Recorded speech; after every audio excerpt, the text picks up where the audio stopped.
In nanoparticle synthesis, you'll be using chemicals in dry and liquid forms. Each chemical has safety measures to follow. In this video, we'll show you the safety measures you'll take from your initial planning, storage and retrieval, labeling, to handling and mixing the chemicals used in a nanoparticle synthesis lab.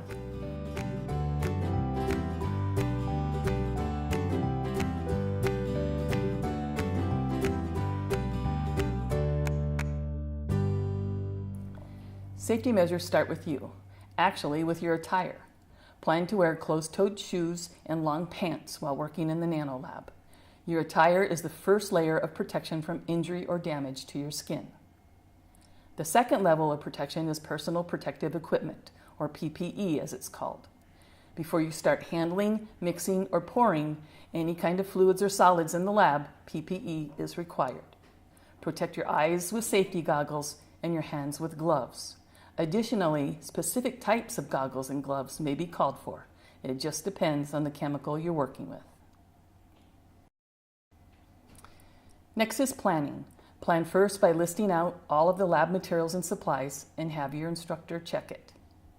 Then, it's important to refer to the Material Safety Data Sheet, or SDS, for specific directions and description of the chemical's use, handling, and disposal. The front sheet has immediate information for chemical identification. Look for other sections, such as the Handling and Storage Requirements section and the Personal Protection Requirements section, for any chemical you'll be working with. Once you're familiar with the chemicals needed for the lab, you're ready to go to the chemical storage room to retrieve them. Acids, bases, and solvents are carefully stored in separate areas of the chemical storage room. Always read the printed label to make sure you're collecting the correct chemicals and place the chemicals in a spill pan. And when transporting chemicals from the storage room to the lab bench or fume hood, use the spill pan to contain the chemical should a spill occur. This lessens the chance of injury or damage to you or others. Before you start mixing, refer again to the SDS to determine what scoops, containers, and vessels to use with the chemical you're working with. To make this determination, refer to the Stability and Reactivity section of the SDS to see if the chemical is reactive with organics or metals. If it's reactive to metals, use organics like wood. If it's reactive to organics, use metals. If it's reactive to both, use glass. If in doubt, use glass. Proper labeling helps prevent accidents.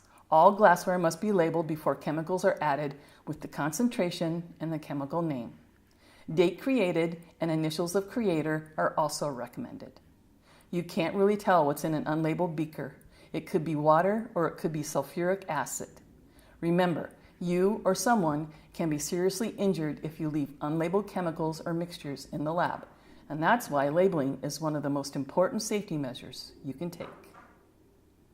Chemicals should be mixed under the fume hood unless otherwise directed by your instructor.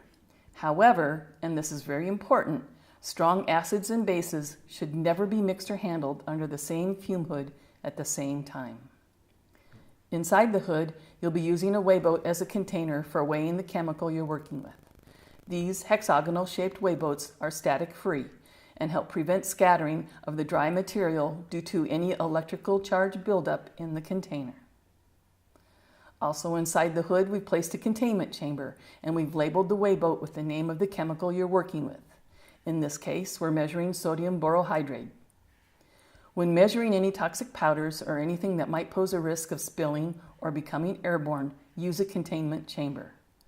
The weighboat inside the chamber is the most accurate way to measure the amount of chemical you'll be using.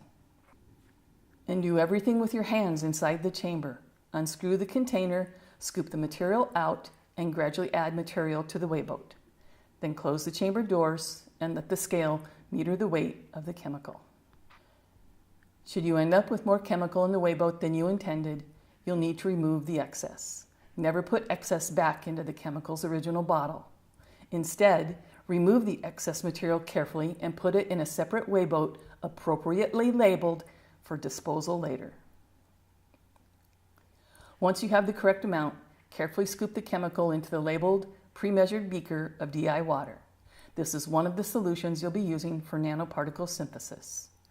Be careful to make sure the entire amount of the chemical is emptied into the beaker of water. You can even submerge the wayboat into the beaker to better empty the wayboat. And even mixing must be done carefully under the hood until all of the chemical is dissolved, checking it periodically and keeping the beaker under the hood. Continue in the same way with the other two chemical solutions, making sure to use fresh wayboats and tools. Once you've prepared all three solutions for nanoparticle synthesis, don't forget to do cleanup. Any material left in the fume hood must be removed, and using proper waste containment procedures is critical. Waste containment means that the material must be carefully bagged in clearly marked bags with the chemical name, making sure the labels on the wayboat and the tools used match the label on the bag. Place them in the bag and seal. Additionally, to better control airborne particles, you can place a wetted paper towel on top of the wayboat before bagging. And remember, all the necessary PPE must be worn at all times, even during cleanup. So that's it. You've planned out your lab, you've used the SDS to correctly identify the chemicals you need, their proper handling and use, and you've carefully labeled and mixed each solution. So take off your gloves and get ready to review the safety measures we presented. If you can follow these safety measures, you're ready to move on to part 2 of nanoparticle synthesis.